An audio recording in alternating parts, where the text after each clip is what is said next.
I'm JD, welcome to my channel. Please subscribe, please hit like, and let's continue on with this saga of this wonderful watch that needs a lot of work. So yesterday I put up a video where I actually had to add a screw to the plate, drill it out and add a screw, and I had to countersink that screw.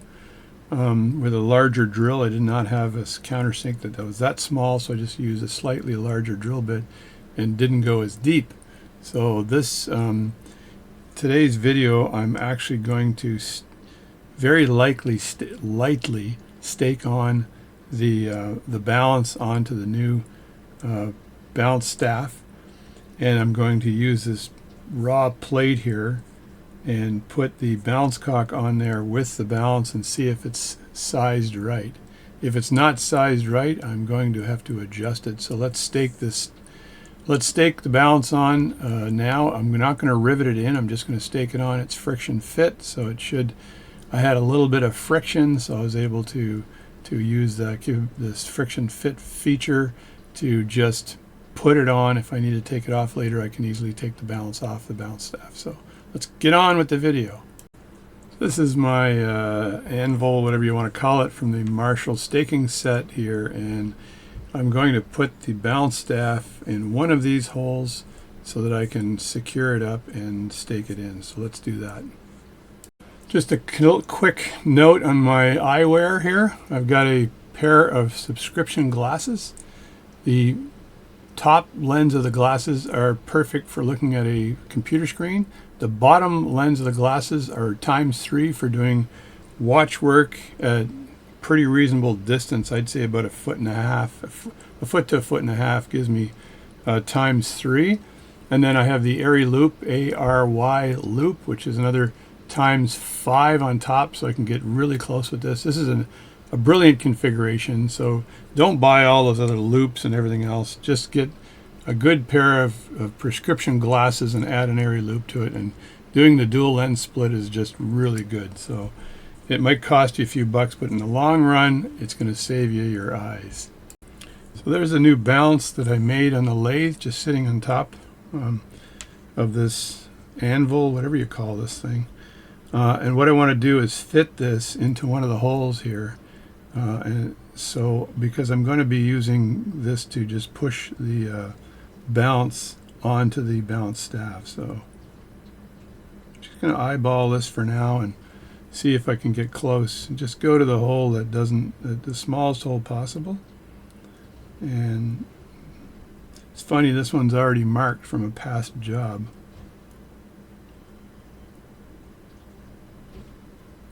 I'm being super careful here. I do not want to ruin my wonderful pivots. Man, this thing goes down, isn't it? It's small, baby, it's small. Alright, so that doesn't fit. You see that? That's just hanging up a bit, so it's not that hole. So go up one. It's pretty easy math. If it doesn't fit, just go up one. Move back a bit here. It's always interesting with the focus on this camera I have here. It's not my microscope camera, so look at that baby. So that fits perfectly, right? That's a really nice fit in there. So there's no gap at all. It just goes straight down, and I'm just verify that with my loop, before I start pounding. So now I want to make sure that I don't lose its position, right? So just pick a little mark on your staking set. I can see a little mark right here. So that little mark is right in front of this staff. So I can just align my my anvil, or what do you want to call it, with that mark. So let's do that. So now I'm going to use a centering stake here, and the centering stake just to center this point here perfectly. So you just do this, center it, and on the back of your whatever this thing is called, staking stake set. And it's not the kind of steaks that my wife loves to eat. So there we go. So that's centered nicely, like that. And I'm going to put the balance back in to this position. Really got to be careful not to ruin your balance staff or your pivot. You just have to move very slowly here. And this is the position right here. It's probably too early in the morning to do this stuff. just to verify, I'm going to put my thing down again, and there we go. And that's almost exactly where that pivot is. So now I've got that lined up nicely. And now I want to put my balance on. So I've got the balance right here. So let's just put this balance in position. And there's always but before you do that, you want to be able to push this balance down. So you need to pick a stake to be able to do that. Now that stake needs to at least clear the collar of the balance staff where the balance is going to be installed. In this case, it doesn't clear that collar. It does go down into it a bit, but it doesn't clear the collar. So I'll pick another stake, a larger one. So I'm hoping this one clears the collar. It should. It's a bit larger. And it does. So it clears the collar nicely, and it doesn't go beyond that. So I just want it to clear the collar. It doesn't have to be super accurate, so I'll leave that in there. And now I'll just place the balance on top. Now in this case, the balance goes with the rim. The balance arms are in the lower position, which kind of, I look at it as a cup. So the cup is effectively sitting with the cup part upward. So it's in a lower position. Now I just may be able to push this down because it's friction fit, but I did not apply a lot of, I cut it so it's lightly friction fit. So when I lower that on, is that going to stay on? Let me look and see what I got. So now I'm just going to go in close with my eyeballs here. And that, I think, is good. I'll look at it from a side angle here and see how low that is. And that is resting on that bottom part. See if I can show this in the camera. I'm not sure if I'll be able to see that. There we go. So the arms are resting on that first cut that I made when I made the balance staff. The two arms are resting low. So that thing is all the way on. And if you notice, I've got enough material remaining on the edge there to be able to rivet that in later. So it is friction fit, but I'll be able to rivet that in later. But I don't want to do that now. I want to make sure that this actually works and it'll effectively be the right size. Because if I have to adjust it, I probably will take the balance out of here, and I'll punch the balance out very carefully, and then adjust it again. So let me just show you how I put it in the watch. It's a shame that this company is no longer in business because I'm an advocate for using the Myers number 58 movement holder, and this thing is a beauty. It's your third hand, so this is one of my many Myers number 58 movement holders. I apologize for buying out the stock years ago, but they weren't that expensive, and now they're like crazy stupid expensive. So there it is there. So the plate I'm putting in here, right? This is the plate for this this watch, and it's a gorgeous old watch.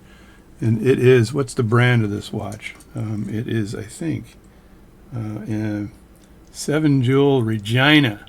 It's a Regina watch company, Swiss 7 Jewel, 2 positions. So this company was likely a Swiss company that was trying to bust into the U.S.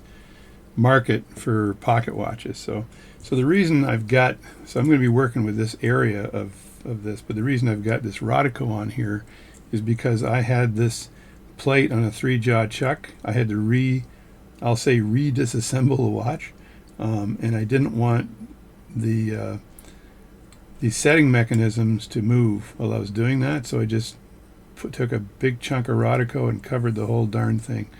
Likely have to do a little re-oiling before I put it together, but this is the area of concern here. So this is where I did the jeweling fix. So in this hole here was already kind of bastardized. I was able to drill a very small screw next to the screw that was stuck in there that I'll never get that out. I tried drilling it, it didn't work.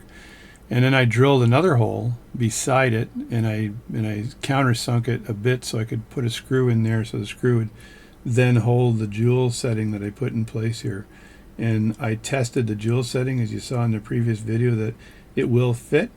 And I'm always hoping, right? I'm hoping that this is secure and there's no issue at all. but I'll run this over a longer period of time once I get this thing back together.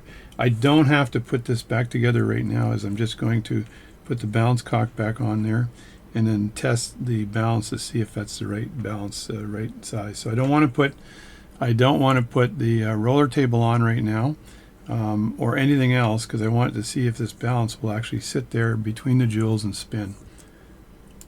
Now, the Myers number 58 movement holder conveniently has a button on the side, so you can roll this back and forth, put it in place.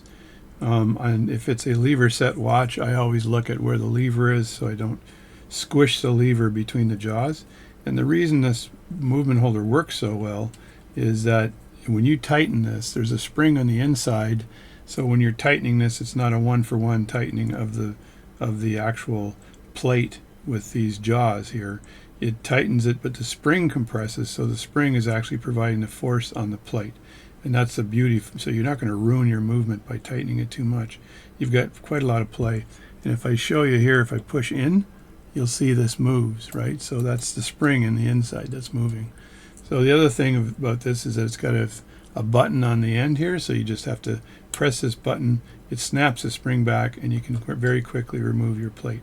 So that's just a thing of beauty, right? So because I'm working on this side, I'm positioning it in the movement holder towards me with this gap opening, because I'm going to want to access this part of it and not have the jaws in the way. So that's why I'm positioning the movement plate in this manner. So let's put the balance cock on.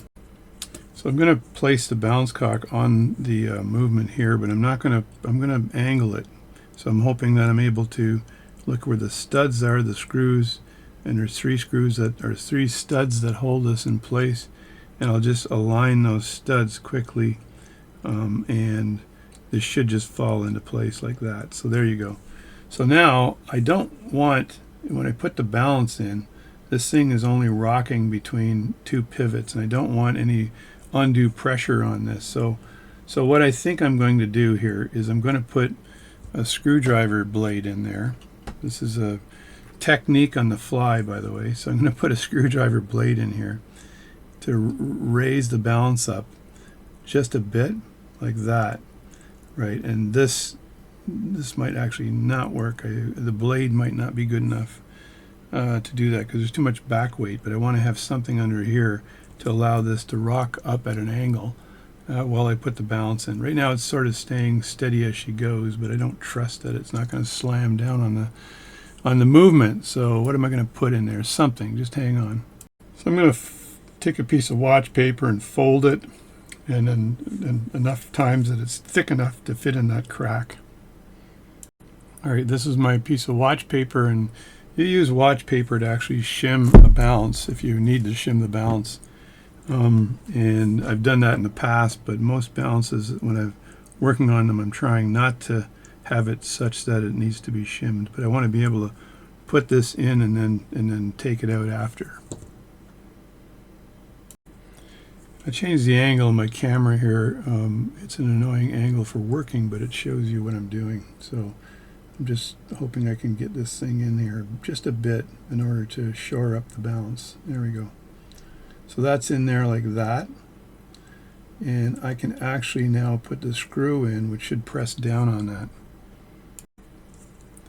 And here's the screw for the balance cock here. I can just throw that in, and that should find its home. And I won't tighten it a lot. I'll just snug it down a bit. But let me just hold that balance cock in place with my tweezers while I do this. I'm just going to push from the back and screw this in lightly, and this will allow it to just rest like that. And there should be enough space now to get the balance in where the pivots won't interfere with the jewel settings on either side. Now I suspect there's a lot of watchmakers out there that aren't as anal retentive as I am, so I'm grabbing the balance right now from the staking set here and lifting it straight up. And then here it is here, and I'm going to get close in a second, so let me just adjust my seat. Alright, I'm going to see if I can actually tuck this into the watch. If I can't, I'll stop immediately. but I'm going to see if I can tuck this in with zero harm. So I'm keeping an eye on everything here, including the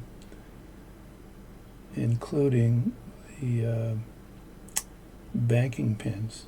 So I'm making sure that the balance can go down into the plates here and not interfere with anything. So it seems to be a little high, but if I just roll that in, can I get that in? I don't know. I think I may have to lift the balance up first, or the balance cock up, which means my piece of paper wasn't good enough. So I need another pair of tweezers to do this, I think. I want to do it as safe as possible. I just want to lift up the balance cock here and slide this under. Is this possible? So there we go. That slid under. I lost my piece of paper, but I got the bottom. The bottom pivot is in. I'm just going to rock this forward a bit and see if I can find the other pivot. And is that in? I think it is. So now the other pivot I think is in. Trying to look at the position of the balance. It looks a bit low on one side, so I can't be rest assured that the pivot is actually in. Oh, I think it's over a bit, so I need to just jog the balance over. And I'm just using no force at all, so I'm just...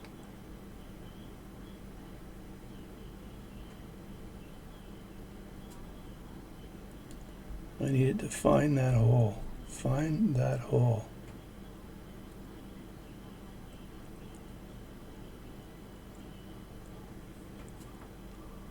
It does seem like it's in, but I know it's not. Oh, there we go. That might be in there.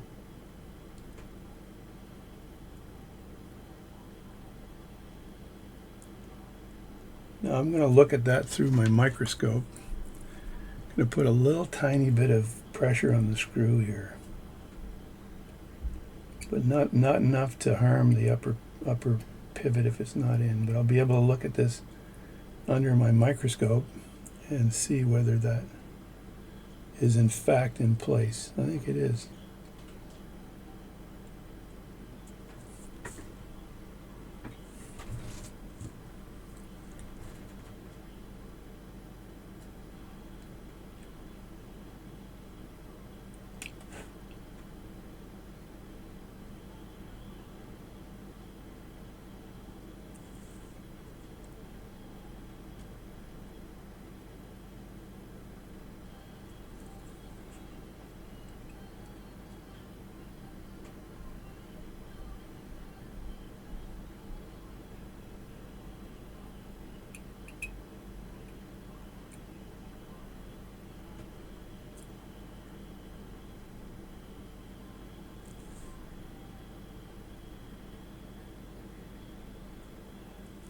It's a little bit loose, so I don't think it's finding the hole.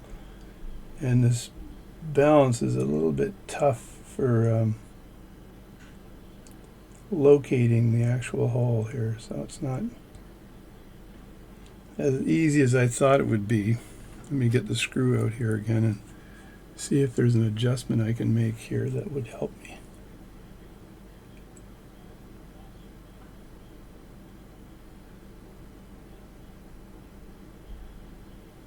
So that feels tight now. Let me loosen that off. You do not want it to be tight, and I got to make sure it's inside the hole. So I'm just going to look at it and know it's not. It's kind of bent and it's on the outside, so I'm going to loosen that off again and lift it up just a bit like that. And I think I'm going to just look at it from an angle here to make sure I'm kind of getting that hole, right?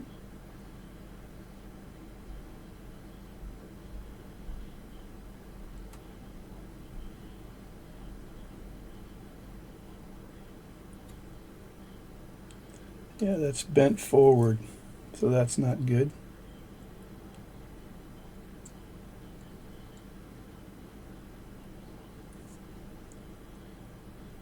It's still bent forward a bit.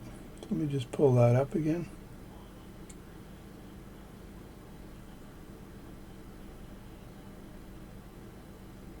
Okay, there we go. I can actually see the pivot through the hole, which is kind of cool. So that's in right now, but I do think it's too tight. Because if I tighten the balance right now, it's probably going to jam it. So that's, yeah, it's jamming it. So I need to remove a little bit more material. So that's in a bit too tight. And I'll just use my screwdriver here in the back, and I can loosen that up a bit. But there you go. So I do need to do an adjustment of the balance staff. Now if I look at the balance itself from the side, I'm trying to ascertain or determine. It's very difficult to do whether the actual balance alignment will be an issue. So I do need to remove material from this balance, though. I can see it plainly, and I got to make sure I remove it from the right side. So I think it's going to be removed from the upper part of the balance. I could check how it works with the pallet fork before I do the decision or make the decision on which side to remove it from. But if you look at the balance, I got a little bit of real estate here. I did take the screw up a bit, but you can see right on the edge here, I've got a little bit of real estate I got to address. My shim didn't work, but it was a brave try. Let me puff this so you can see it rolling in action. So there you go. Let me just spin it the other way. So there's the balance spinning, and that didn't take much for it to spin. So both jewels are working right now. The pivots are going into the jewels. This thing is spinning like crazy, as you can see.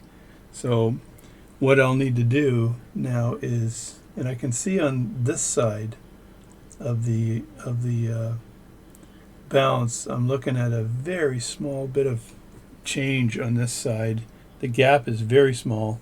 The gap on the other side is bigger, but you know, that gap, if I were to adjust this a bit more, that gap would be not much, right? So I'm just pushing down on that right now to see if that's going to stop the balance, and it's not. So really it's the gap right here. That's what I need to account for. And on the other side it's almost flat. Now I could shim it and leave it up like that, but if I look at the balance from the side, or look at the bounce cock from the side, it's almost perfect, right? If you look at that from the side, I've got that gap I need to deal with, right?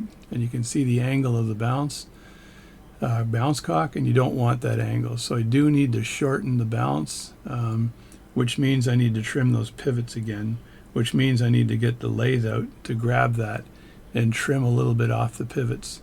I may trim both the top and bottom.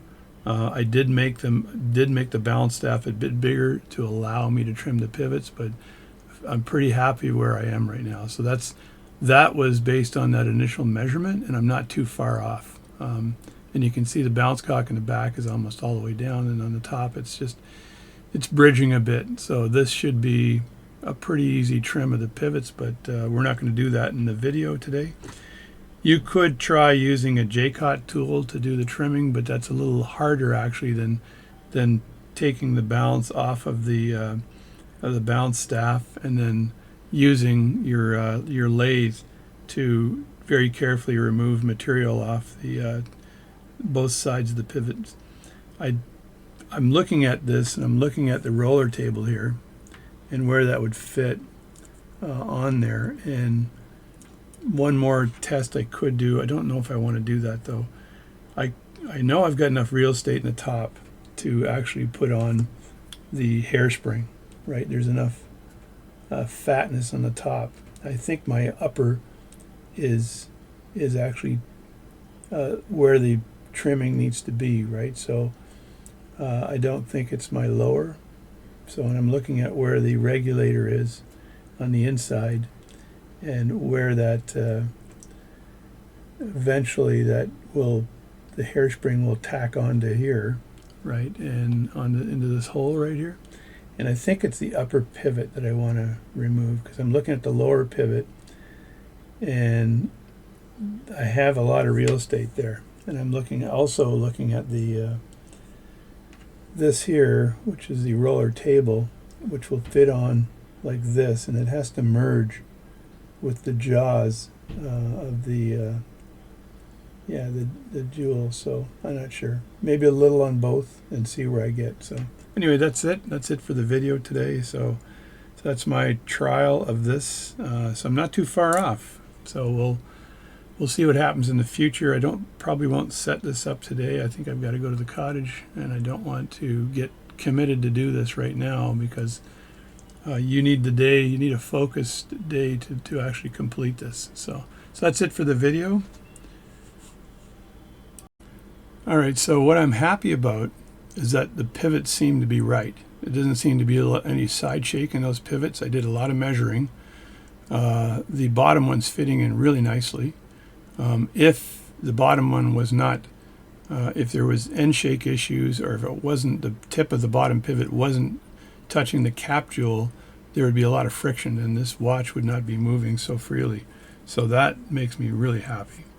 It's not riding on the rim of this. So I need to stake this on properly at some point. But the other thing I'm pleased with is that the upper jewel and upper pivot seem to be working really well. Now, when I adjust the pivots on both sides, this is going to adjust the diameter, so I've got to go in there again and just make sure I'm maintaining that same diameter of the pivots so that I don't have the issue.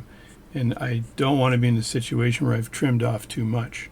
So I think if you look at that little gap on the bottom, right in there, that's effectively half of that is what I need to remove from both sides. That is not a lot of material. So, and there's a cone on the pivot. You just make sure you maintain that cone and everything is fine. So as a first trial fit, that's not too bad for the balance staff. It runs and rolls. I'm not concerned at all about the other components fitting on, because I did a trial test when I built the balance staff. And I'll very carefully remove this balance staff from the watch. So I'll end up taking the balance cock off completely while I support this. So that's it for today. That's the video. This is I guess it's a balance staff adjustment phase 1.